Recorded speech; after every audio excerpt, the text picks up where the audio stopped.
Cláudia Carvalho, o tema é polêmico da nossa entrevista. Na verdade, não é que o tema seja polêmico, mas o assunto do livro, alvo da nossa entrevista, é polêmico.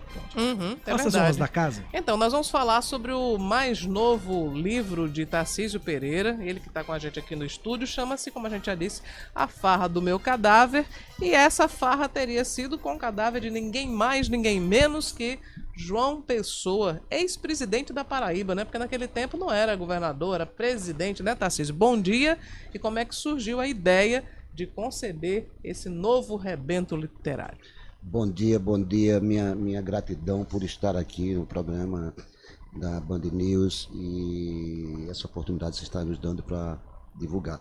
Quando vocês falam em polêmica, eu fico até preocupado, porque quando eu escrevi o livro, minha intenção não era fazer polêmica nenhuma. Mas você não imaginou que iria ter uma polêmica, não? Não, já, com certeza, sim, né? Porque você se aprofunda no assunto, você diz, meu Deus, isso aqui eu trago assim. Modéstia à parte, eu estou trazendo assim livros sobre João Pessoa, sobre 30, a Revolução de 30, a morte de João Pessoa, tem bem uns 200, a gente sabe disso. Mas, pelo menos que eu conheço, eu estou trazendo um recorte assim que eu, pelo menos, não tenho visto. Muito se fala do funeral, do que aconteceu, mas algo específico, concentrado só nisso, naqueles 14 dias, eu estou trazendo nesse livro, que é um romance, mas com toda a sua fidelidade histórica dos acontecimentos, com a liberdade poética da narrativa literária, lógico, mas que é um romance, mas que pode ser lido como história sim. Então é um romance baseado em fatos reais, é um romance realista, como é que a gente pode entender? É uma obra de ficção? É um romance baseado em fatos reais e é um romance de fantasia ao mesmo tempo. Por que fantasia? Porque quando você mostra um morto falando, um morto narrando, isso já é uma fantasia. É João Pessoa, então, que narra a história. Isso é apenas um recurso narrativo que eu encontrei para justificar essa história que vai ser contada. Então, o romance é narrado na primeira pessoa, é o próprio falecido dentro. É o próprio João Pessoa em primeira pessoa narrando. Em primeira pessoa narrando. É tanto que o título também é em primeira pessoa, né? A farra do meu cadáver. Por isso que esse título, A Farra do Meu Cadáver, ele está dizendo que estão fazendo uma farra política. O livro não toma partido de defesa de João Pessoa, nem contra. O livro procura colocar os fatos, assim como eu fiz com o espetáculo, a peça de teatro de João para João, que era outra coisa. De João para João era o momento dos tiros. Tudo acontece durante... De João Dantas para João Pessoa. De João Dantas para João Pessoa, de João para João, porque a peça toma como base uma carta violenta que João Dantas escreveu 50 dias antes de assassinar.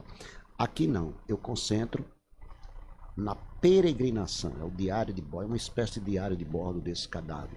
Quantos dias é que o cadáver de João Pessoa permaneceu sem ser enterrado e rodando o Brasil? 14 dias. Olha, Cláudia, rodou o Brasil inteiro e serviu como estopim para... serviu como alavanca para Getúlio, Não chegou a ser o Brasil inteiro, mas todas as capitais litorâneas daqui chegando até o Rio de Janeiro. Né? Por coincidência, quando você fala só para lhe dar um exemplo, coisa rápida, página aqui 152.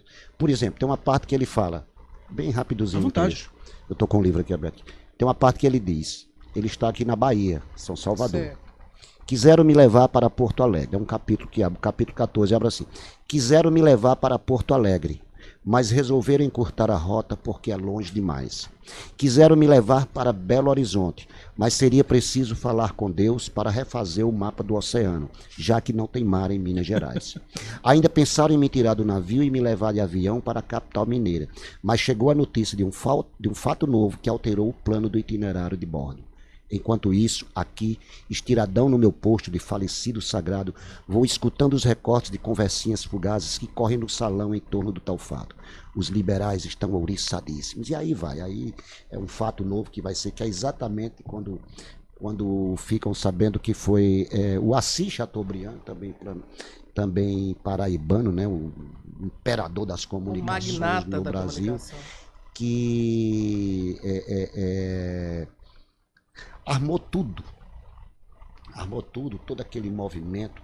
Vamos explicar para os nossos ouvintes, também para os internautas, por que foi uma farra, qual era o contexto e por que o cadáver de João Pessoa passou 14 dias para ser enterrado, percorrendo aí as capitais litorâneas, enfim, a que propósito serviu esse périplo? Vamos contextualizar historicamente.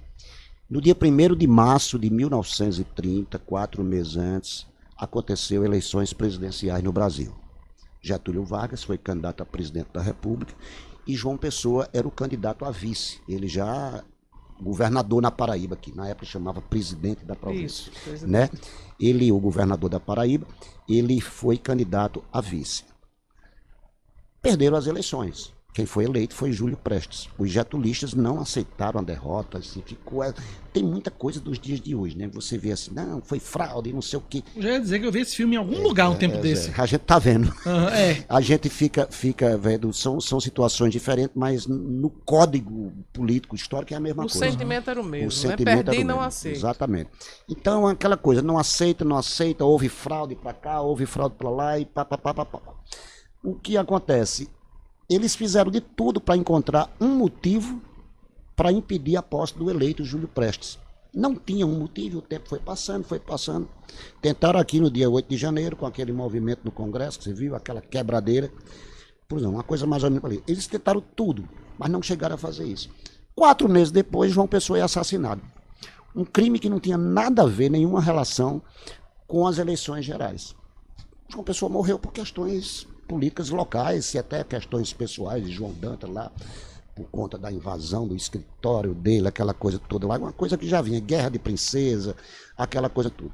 O que fizeram? Aí os liberais se ouriçaram com isso, aproveitaram o crime de João Pessoa, vamos andar com esse cadáver, saiu de Recife. Mas aí qual foi o link que fizeram de João Pessoa com o contexto nacional? Então, como ele tinha sido candidato a vice de Getúlio, eles tentaram passar para a imagem, para as pessoas, para a sociedade. Que ele tinha sido assassinado por causa disso, pela proximidade. Ficou de vítima e não sei o quê, tentaram, entendeu? Coisas desse tipo. O presidente da República, o Washington Luiz, já vinha tentando intervir aqui no Estado, causar uma intervenção federal por conta da guerra de princesa. Enfim, eles usaram politicamente o cadáver. Parava em Recife, aqui em Cabedelo foi um negócio assim de choradeira de tudo isso. Chegou na Bahia, em Vitória, Alagoas, chegou no Rio de Janeiro, uma multidão de cerca de 100 mil pessoas. E armaram uma coisa ainda mais espetacular. Júlio Prestes, que tinha sido presidente eleito, ainda não tinha tomado posse, estava vindo de uma viagem aos Estados Unidos como presidente eleito, vinha da Europa, dos Estados Unidos, fazendo umas visitas lá, e eles sabiam, né, os getulistas sabiam o dia que Júlio Prestes ia chegar na Baía da Guanabara lá, e eles fizeram de tudo para coincidir a chegada do navio com o corpo de João Pessoa no mesmo dia, ou seja, esvaziaram a audiência do presidente da República eleito e toda a comoção foi para cima. Porque Chateaubriand ele tinha todo o poder das comunicações em cima de tudo isso. Foi isso. Então diz a história que... O grande marqueteiro então foi Chateaubriand. Grande marqueteiro. Foi uma jogada, esse cadáver de João Pessoa foi um estandarte de marketing para poder eles causarem esse movimento revolucionário que acabou acontecendo. Nem Júlio Prestes tomou posse e o Washington Luiz, que era o presidente, acabou saindo. João Pessoa, morto, derrubou 2 presidentes da República. Isso é inusitado. Né? O cadáver é simples demais. Se não tivesse havido essa morte de João Pessoa, com certeza Júlio Prestes teria sido presidente, não teria sido Getúlio. Getúlio entrou para... Elegeram João Pessoa como um grande mártir da República. Não, foi um né? mártir. Você sabia, você pode fazer qualquer pesquisa, até pelo Google você vê. Você sabe quem é o brasileiro com o maior número de homenagens no Brasil? Logradouros, praças, tudo. É João Pessoa? 1.300 e tantos logradouros com o nome João Pessoa. O segundo é Getúlio com 1.100 e pouco. Quer dizer que João Pessoa ganha de Getúlio? Ganha de Getúlio. O terceiro é Tiradentes. O quarto é Santos Dumont. João Pessoa, ninguém fala disso, porque ninguém nunca procurou. João Pessoa tem o maior número. Você pode fazer uma pesquisa que você vai encontrar. Ganha de Getúlio. Quando João Pessoa foi assassinado e o governo de Getúlio assumiu, os alianças criaram até leis para que cada cidade tivesse uma praça, uma rua. Ao longo do tempo, alguns revogaram, né? Eu morei numa rua lá em Pombal que chamava Rua João Pessoa. Em todo canto tem Praça João Pessoa. Tem um teatro em Minas Gerais, numa cidade chamada Rosário, chamado Teatro Municipal João Pessoa. Até porque Rio Grande do Sul era aliado, né? Sim. Era aliado dos aliancistas. Minas Gerais, então, tem. Rio de Janeiro tem muita coisa. Alguns com o tempo. A rua em que João Pessoa foi assassinado em Recife, Rua Nova, Sim. quando ele foi assassinado, a rua passou a chamar Rua João Pessoa. Só que 7 anos depois revogaram a lei, não sei aí, voltou a ser Rua Nova. Hoje é Rua Nova. Hoje é Rua Nova. Mas passou 7 anos com o nome. Daí o motivo de tantas homenagens, daí essa comoção que causou, entendeu? Getúlio assumiu o governo para passar para ser um governo provisório de apenas 3 meses, enquanto se organizava, foi levando nessa conversa, foi levando nesse negocinho, passou 15 anos no poder. Sem falar que voltou em 50 depois. Sim. Né? Voltou pelo voto, né? Em 50. Depois de Dom Pedro II, foi quem passou mais tempo no governo do Brasil, foi Getúlio Vargas, né? Consecutivamente. Tarcísio, como é que foi a pesquisa para fazer esse livro? Você aproveitou o material da peça de João para João? Sim, algumas situações de diálogos de João Dantas com João Pessoa, mas muito pouco. Alguns momentos, nos delírios dele, no fluxo de consciência do personagem, ele fica tendo visões do assassino. Aí eu aproveito alguns diálogos que teve na peça, que são diálogos importantes, que traz assim, informações interessantes. Mas foi uma pesquisa à parte. Por exemplo, eu li todos os jornais do dia seguinte de cada capital onde aconteceu. O jornal do dia seguinte, por exemplo, passou na Bahia. O jornal do dia seguinte descreve como foram as cerimônias. Uhum. Em Vitória, Espírito Santo também. Em Vitória estavam vendendo retratos de João Pessoa. Em Vitória do Espírito Santo. Eles pegaram. Aqui também. Aquele último retrato de João Pessoa famoso, com aquele lenço assim, era cópias e mais cópias, o povo brigando para comprar. Como se fosse um retrato de Padre Cícero, de Frei Damião. Virou uma coisa da relíquia, quase. Da relíquia, uma coisa de messianismo, assim, um negócio assim, em muito tempo. Cláudia, eu me lembro quando eu era garoto em Pombal, no sertão, eu com meus 8, 9 anos de idade, eu ia muito para um sítio de um tio meu, ainda tinha um retrato de João Pessoa na sala, que tinha sido comprado na época. As pessoas passaram vendendo retratos, com moldura, por muito tempo. Entendeu? E isso nunca me saiu da lembrança. Essas coisas me marcaram muito. Então, além dessa pesquisa nos jornais, o jornal A União passou 40 e tantos dias repetindo a mesma manchete.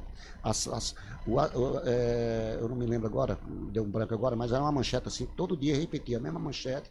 Com as mesmas palavras? As mesmas palavras. Você pode olhar o jornal A União, tem um arquivo, inclusive, deles.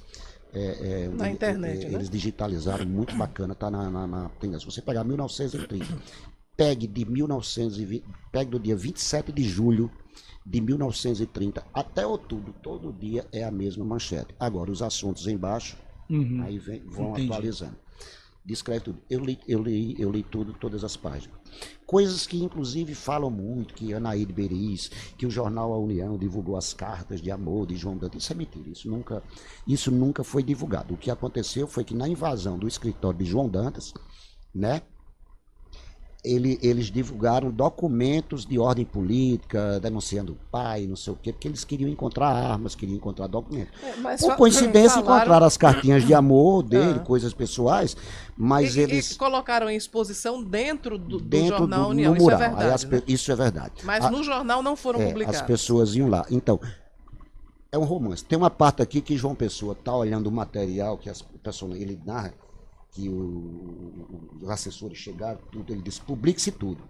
Inclusive tem uma manchete do jornal União que diz, o governo nos autoriza a publicar, não sei o que, os documentos sensacionais, documentos não sei o que. Aí João Pessoa olha, quando chega um negócio, aí João Pessoa diz, olha, quem tiver interessado em carta de amor, que procure a redação do jornal, isso aqui não publica não. Entendeu? E uma foto dela, quem quiser interessado em carta de amor, que procure lá. Aí, segundo José Joffre, no livro Paixão e Morte na Revolução de 30, as pessoas faziam fila na calçada da União, onde hoje é a Assembleia, para poder visitar e ficar olhando. Agora, no jornal impresso propriamente, não tem nada de Anaí. Entendeu? Isso aí você pode pesquisar. Então, assim, eu pesquisei também o jornal local, o jornal União, que traz, assim, episódios muito bacanas. Claro, muito apaixonados, né, muita coisa, mas que traz episódios importantes. Fora livros, a bibliografia. Quanto tempo dura essa pesquisa? Passei uns 2 a 3 anos, entre escrever e pesquisar, 2 a 3 anos. Eu ia escrevendo, aí surgia dado novo, a pesquisa continuava também paralelamente, mas eu só comecei a escrever quando eu tinha um farto material. Entendi. Já. Fiz um esboço do livro, notações, o que vai acontecer aqui, isso aqui, todas as paradas, e aí trazendo, sempre pesquisando. A Farra do Meu Cadáver vai ser lançado amanhã. Amanhã, pela manhã, às 10 da manhã, na Livraria do Luiz. Aqui no centro? Aqui no centro, né? Ali na Galeria Augusto dos Anjos. Vivo lá tomando cafezinho. Já viu, né? Melhor chocolate quente da Paraíba é lá. Tem, é bacana. É a galeria ali, Augusto dos Anjos, por trás do prédio da Assembleia, né? Pra quem não sabe.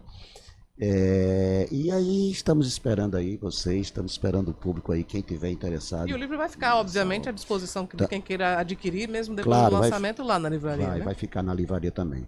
É um livro lançado por uma editora de São Paulo, a editora Penalux, né? Um trabalho muito bem produzido.